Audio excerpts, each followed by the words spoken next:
Good morning ജീസസിലേക്ക് ഏവർക്കും സ്വാഗതം. ചുംബനം ഒരു അടയാളം. രചയിതാവ് റോബി ജോൺസൺ. അധ്യായം 2. ചുംബനം ആസക്തിയുടെ അടയാളം. ചുംബനം എത്ര തീവ്രതയോടെ വിശുദ്ധിയുടെയും നിർമ്മല സ്നേഹത്തിൻ്റെയും അടയാളമാകുമോ അത്ര തന്നെയോ അതിലധികമോ തീവ്രതയോടെ ആസക്തിയുടെയും പാപത്തിൻ്റെയും ചിഹ്നമായി മാറുന്ന കാഴ്ചകളും ബൈബിളിലുണ്ട്. സത്യത്തിൽ വിശുദ്ധമെന്ന് നമുക്ക് തോന്നുന്ന എല്ലാ പ്രവൃത്തികളും അവയുടെ പിന്നിലുള്ള മനോഭാവം ശരിയല്ലെങ്കിൽ തിന്മയായി മാറും. ആസക്തിയുടെ പരമകോടിയിൽ യോസേഫ് എന്ന ചെറുപ്പക്കാരനായ അടിമയെ കയറിപ്പിടിക്കുന്ന പോത്തിഫറിന്റെ ഭാര്യ എന്ന കഥാപാത്രത്തെ ബൈബിളിൽ ഉൽപ്പത്തി പുസ്തകത്തിൽ കാണാം.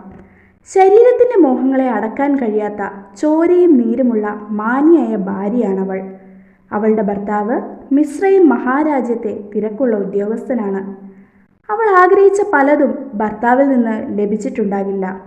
സുന്ദരനായ ഈ അടിമ യജമാനത്തിയായ തനിക്ക് സുരക്ഷിതമായും രഹസ്യമായും പ്രാപിക്കാവുന്ന വ്യക്തിയാണ് എന്നവൾ കരുതിയിട്ടുണ്ടാകും. അവൾ യജമാനത്തിയും അവൻ അടിമയുമായതുകൊണ്ട് അനുസരിക്കും എന്ന് തന്നെ കരുതി. ഈ സ്ത്രീയുടെ ചിന്താഗതി വിശകലനം ചെയ്യപ്പെടേണ്ടതാണ്. ഈ കാലത്തെ പല സ്ത്രീ പുരുഷന്മാരെയും പോലെ തന്നെ അവൾക്കും പങ്കാളിയെ വഞ്ചിക്കാൻ ഒരു മടിയുമില്ല.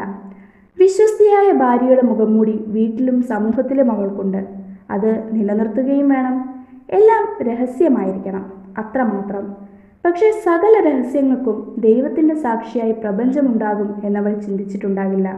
നമ്മളും അങ്ങനെയൊന്നും ചിന്തിക്കാറില്ലല്ലോ. ഇനി ഈ കാലത്ത് ചില ആളുകൾ പറയുന്നത് പോലെ എൻ്റെ ശരീരം എനിക്കിഷ്ടമുള്ളത് ചെയ്യും എന്നും ചിന്തിക്കാം. ആകെ ഒരു ജീവിതമല്ലേ ഉള്ളൂ, ആഗ്രഹങ്ങളൊക്കെ നേടണം. അതിന് ഭർത്താവോ ഭാര്യയോ മക്കളോ മാതാപിതാക്കളോ ഒന്നും തടസ്സമാകാൻ പാടില്ല. ആഗ്രഹങ്ങൾ അടക്കി ജീവിച്ചിട്ട് എന്ത് നേടാനാണ്? പക്ഷേ രഹസ്യം നിലനിർത്തണം.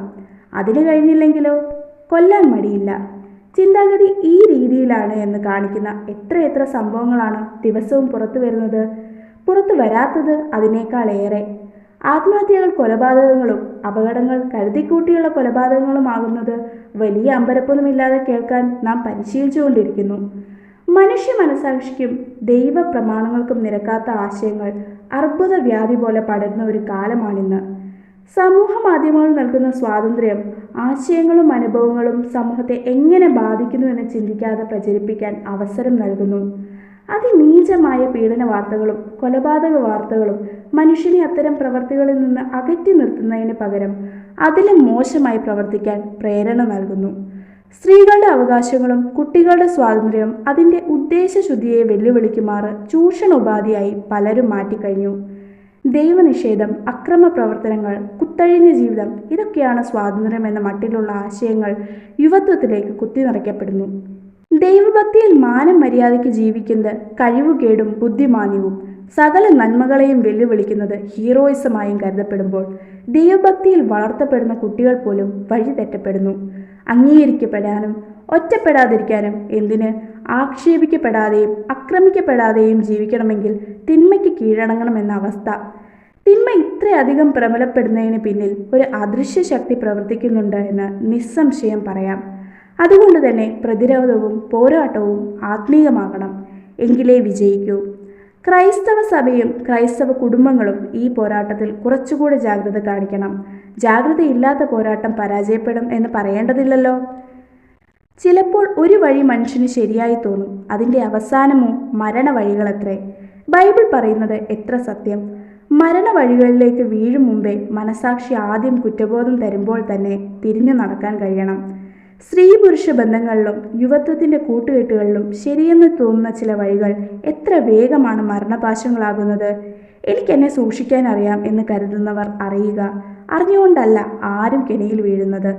നമ്മേക്കാൾ കൗശലക്കാരും വാക്സാമർത്ഥ്യമുള്ളവരും വീഴ്ത്തുന്നതാണ്. ഒരു അരിമണി കൊത്തുന്നതിന് മുമ്പ് 2 പ്രാവശ്യം ചുറ്റും നോക്കുന്ന പക്ഷി കെണിയിൽ വീഴുന്നു. പിന്നെയാ നമ്മൾ. അവനും ചോരയും നീരുമുള്ള ചെറുപ്പക്കാരനാണ്. അവനിലും ലൈംഗിക വികാരങ്ങൾ ശക്തമാണ്. പ്രായവും അതാണല്ലോ. പക്ഷെ നിരന്തര പ്രലോഭനത്തിൽ അകപ്പെടാതെ അവനെ കാത്തത് ദൈവത്തോടുള്ള വിധേയത്വവും അതിലൂടെ ലഭിച്ച ധാർമ്മിക ബോധവുമാണ്. യജമാനന്റെ ഭാര്യ ദൈവവും സമൂഹവും തനിക്ക് അനുവദിച്ച ഒന്നല്ല എന്നവനെ മനസാക്ഷി ഉപദേശിക്കുന്നു.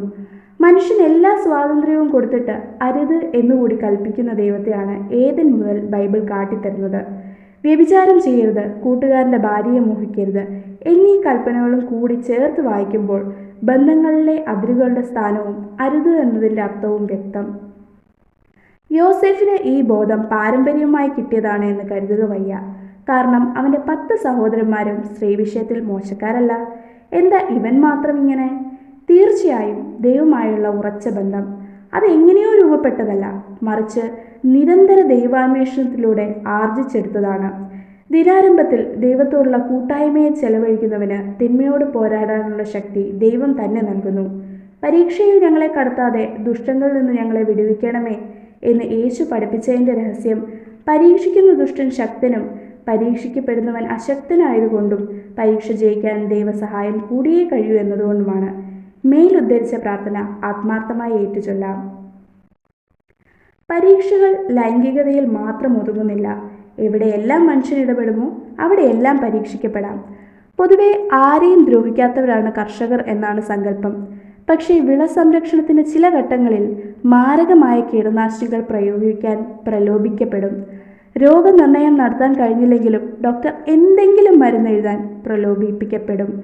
സാമ്പത്തിക ഇടപാടുകൾ, വിവാഹമോചനം, അധികാരം നിലനിർത്തൽ, കൈക്കൂലി, അബോർഷൻ എന്നീ മേഖലകളിൽ ഇന്ന് ശക്തമായ പരീക്ഷ നേരിടുന്നു.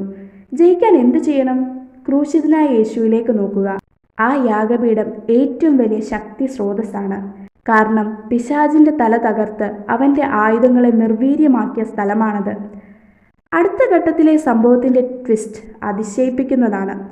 ആസക്തി അടക്കി പാപത്തിൽ നിന്ന് ഓടി രക്ഷപ്പെട്ട യോസേഫ് യജമാന്റെ ഭാര്യയെ പീഡിപ്പിക്കാൻ ശ്രമിച്ച പരമദുഷ്ടനും ആസക്തിയുടെ പ്രകടനം നടത്തിയ പോത്തിഫറിന്റെ ഭാര്യ വിശുദ്ധ പതിവ്രതയും. എല്ലാവരുടെയും മുമ്പിൽ യോസഫ് കുറ്റവാളിയാണ്. ശക്തമായ തെളിവുകളാണ് അവൾ മുന്നോട്ട് വെക്കുന്നത്. യോസഫ് നഗ്നനാണ്. അവളുടെ കയ്യിൽ യോസഫിന്റെ വസ്ത്രവും അകമ്പടിയായി കണ്ണീരും ധാർമ്മിക രോഷവും. യോസഫിനെ എന്തു ചെയ്യണം? ഉണ്ട ചോറിന് നന്ദി കാട്ടാത്ത ആ അടിമ ചെറുക്കനെ അടിച്ചും ഇടിച്ചും മൃതപ്രായനാക്കി ജയിലിലടച്ചു. യജമാന്റെ ഭാര്യയെ ബലാത്സംഗം ചെയ്യാൻ ശ്രമിച്ചവനെ പിന്നെ എന്ത് ചെയ്യണം? ഭർത്താവും സമൂഹവും അവളെ പ്രകീർത്തിക്കാതെ തരമില്ല. പതിവ്രതയായ ഭാര്യ. അടിച്ചവരും മിടിച്ചവരും തടവിലയച്ചവരും എന്തറിഞ്ഞു? എല്ലാം അറിയുന്ന ദൈവവും കണ്ണടച്ചോ? ഇന്നും എത്രയോ നിരപരാധികൾ ഇത്തരം കെണികളിൽ കുടുങ്ങി സമൂഹത്തിൽ പരിഹാസ്യരായി ശാരീരികവും മാനസികമായ പീഡനങ്ങൾ ഏറ്റുവാങ്ങി തടവിലയക്കപ്പെടുന്നു, ഭാവി നഷ്ടപ്പെടുന്നു. വ്യാജ പീഡന പരാതികൾ പെരുകുന്ന കാലം. പരാതി വ്യാജമാണെന്ന് ഉത്തമ ബോധ്യമുണ്ടെങ്കിലും കേസെടുക്കാതെ തരമില്ല. പെണ്ണൊരുമ്പെട്ടാൽ പോലീസും കോടതിയും പോലും നിസ്സഹായരാകുന്നു. സത്യം അന്വേഷിക്കാൻ ശ്രമിക്കാതെ മാധ്യമങ്ങൾ വാർത്ത ആഘോഷമാക്കി മാറ്റുന്നു. നിരപരാധികൾ സമനില തെറ്റിയ പോലെ പുലമ്പുന്ന സത്യം ആര് കേൾക്കാൻ? വാദിക്ക് പണവും സ്വാധീനവും ഉണ്ടെങ്കിൽ സാക്ഷികളും തെളിവുകളും അനുകൂലം. സ്വന്തം പിതാവിനും പിതൃതുല്യർക്കുമെതിരെ പോലും വ്യാജ പീഡന പരാതി കൊടുക്കാൻ ഒരു മനസാക്ഷിക്കുത്തുമില്ലാത്ത കാലം. ഒരു നിരപരാധി ശിക്ഷിക്കപ്പെടുമ്പോൾ അവന് ആദ്യം വെറുപ്പും വിദ്വേഷവും തോന്നുക ദൈവത്തോടാകും.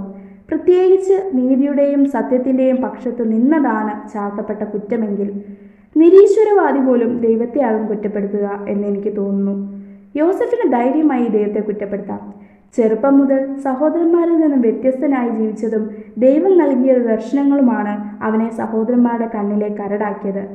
വ്യഭിചാരത്തെ എതിർത്ത യോസഫ് കാരാഗൃഹത്തിൽ അരപ്പട്ടിണിയിൽ കഴിയുമ്പോൾ കാര്യമായ ധാർമ്മിക ബോധമില്ലാത്ത സഹോദരന്മാർ അപ്പൻ്റെ വീട്ടിൽ തിന്നു കുടിച്ചു കഴിയുന്നു. സാമാന്യ ബുദ്ധിക്ക് ദൈവത്തിൻ്റെ നീതി അംഗീകരിക്കുക പ്രയാസം. പക്ഷേ കാരാഗൃഹത്തിലും യോസേഫ് ദൈവത്തെ കൂടെ കൂട്ടുകയാണ്. പരാതിയില്ലാതെ, പരിഭവമില്ലാതെ, സാഹചര്യങ്ങൾക്കപ്പുറം ദൈവത്തെ ദൈവമായി കണ്ട് കൂടെ കൂട്ടാം. ക്രൂശീകരണം ഉയർപ്പിൻ്റെ മുന്നോടി എന്നതാണ് ക്രിസ്ത്യാനിയുടെ പ്രത്യാശ. പക്ഷേ ക്രൂശീകരണത്തിനും ഉയർപ്പിനുമിടയിൽ ഒരു ഇടവേളയുണ്ട്. 3 ദിവസത്തെ ഇടവേള. ഗോതമ്പ് മണി നിലത്ത് വീണ് ചാകുന്നുവെങ്കിൽ വളരെ ഫലം കൊടുക്കും. സമയം ആവശ്യമാണ്. ചാകുന്നത് മുതൽ ഫലം കൊടുക്കുന്നത് വരെയുള്ള സമയം. ഈ ഇടവേളയിൽ പ്രത്യാശ മാത്രമായിരിക്കും ആശ്രയം. അത് കൈവിടരുത്. കാരാഗൃഹത്തിലായാലും കൊട്ടാരത്തിലായാലും പരാതികളില്ലാതെ ദൈവത്തെ കാത്തിരിക്കാം. ഒരു പ്രതിഫലമുണ്ട്, നിശ്ചയം. അവൾക്ക് വഴങ്ങുന്നതായിരുന്നു ബുദ്ധിയെന്ന് യോസേഫ് ചിലപ്പോഴെങ്കിലും ചിന്തിച്ചിട്ടുണ്ടാവില്ലേ? അങ്ങനെ ചിന്തിക്കാതിരിക്കാൻ അവൻ ദൈവമൊന്നുമല്ലല്ലോ. ഇപ്പോൾ എല്ലാം നഷ്ടം. യജമാനത്തിയുടെ ഇഷ്ടം സാധിച്ചു കൊടുത്തിരുന്നെങ്കിൽ അവൾ ഭർത്താവിന് യോസെഫിനെ പറ്റി നല്ല റിപ്പോർട്ട് കൊടുത്തേനെ. വിശ്വസ്തൻ, കണ്ണും പൂട്ടി വിശ്വസിക്കാം. യജമാനൻ അടിമയോട് സ്നേഹവും കൂടും. നല്ല പയ്യൻ, ഭാര്യയ്ക്ക് ഉത്തമനായ കാവൽക്കാരൻ. എത്ര കപടമാണ് ലോകം! എന്തറിഞ്ഞിട്ടാണ് സാക്ഷ്യപത്രങ്ങൾ? ചിരിക്കാൻ തോന്നും, തലയറഞ്ഞ് ചിരിക്കാൻ. കാലം കാത്തുവച്ച നന്മകൾ യോസെഫിനെ മിസ്രയീം സാമ്രാജ്യത്തിലെ രണ്ടാമനായി ഉയർത്തുമ്പോൾ നഗ്നനായി അന്ന് ഓടിയ ഓട്ടം എത്ര നന്നായി എന്ന് യോസെഫ് ചിന്തിച്ചിട്ടുണ്ടാകും. ജീവിതകാലം മുഴുവൻ മനസാക്ഷിക്കുത്തുമായി യജമാനെ കാണുമ്പോൾ ഒരു മുഖവും യജമാനത്തെ കാണുമ്പോൾ മറ്റൊരു മുഖവുമായി ജീവിതകാലം മുഴുവൻ അടിമക്കുപ്പായവുമായി കഴിയേണ്ടി വന്നില്ലല്ലോ. ഓടേണ്ടടുത്ത് നിന്ന് ഓടണം. ദൈവത്തിൻ്റെ കോണിപ്പടികൾ വിചിത്രവും പാദങ്ങളെ മുറിപ്പെടുത്തുന്നതുമാണ്. എന്നാലും അതിൽ കൂടി തന്നെ ഓടണം. വഴിമാറിയാൽ ലക്ഷ്യത്തിലെത്താൻ കഴിയില്ലല്ലോ. ആസക്തി അടക്കാൻ കഴിയാതെ പോയ ഒരു ദൈവമനുഷ്യനെയും ബൈബിളിൽ കാണാം. അനുഗ്രഹീത ഗാനരചയിതാവും ഗായകനും ദൈവത്തിൻ്റെ യുദ്ധങ്ങൾ ചെയ്തവനും ഒക്കെയായ ദാവീദ് രാജാവാണ് അയാൾ. രാജാവിൻ്റെ കണ്ണുകൾ ഭടന്റെ ഭാര്യയായ ബത്ശേബയുടെ അർദ്ധനഗ്ന ശരീരത്തിൽ പതിഞ്ഞതും അവളുടെ ആ ഉടലിൽ മാത്രം ആകൃഷ്ടനായി അവളെ പ്രാപിച്ചതുമാണ് ചരിത്രം. അവൾ ഗർഭിണിയാണെന്നറിഞ്ഞപ്പോൾ ആ ഗർഭം അവളുടെ ഭർത്താവിൻ്റേത് തന്നെയാക്കി മാറ്റി തൻ്റെയും ബത്ശേബയുടെയും മുഖം രക്ഷിക്കാൻ ശ്രമിച്ചു. അത് പരാജയപ്പെട്ടപ്പോൾ അവളുടെ ഭർത്താവിനെ യുദ്ധത്തിൽ തന്ത്രപരമായി കൊലപ്പെടുത്തി. കൊല്ലപ്പെട്ട ഭടന്റെ ഭാര്യയും ഗർഭിണിയുമായ വിധവയെ സ്വന്തം ഭാര്യയാക്കി കാരുണ്യമുള്ള രാജാവായി പ്രജകളുടെ മുമ്പിൽ വാഴുകയാണ്. സത്യമറിയാവുന്ന ചിലരെങ്കിലും ഉണ്ടാകുമല്ലോ. രാജകോപം ഭയന്ന് അവരും മൗനമായി. പക്ഷെ നീതിമാനും മുഖപക്ഷമില്ലാത്തവനുമായ ദൈവത്തിന് രാജാവിനെ ഭയപ്പെടേണ്ട കാര്യമില്ലല്ലോ. ഭയം കൂടാതെ വിളിച്ചു പറയാൻ ഒരു പ്രവാചകനെ കിട്ടിയാൽ മതി. പ്രവാചകൻ ദാവീദ് രാജാവിൻ്റെ അടുത്തെത്തുമ്പോഴേക്കും ബത്ശേബ പ്രസവിച്ചു കഴിഞ്ഞിരുന്നു. അതായത് ദാവീദിൻ്റെ പാപത്തിന് 10 മാസം തികഞ്ഞു.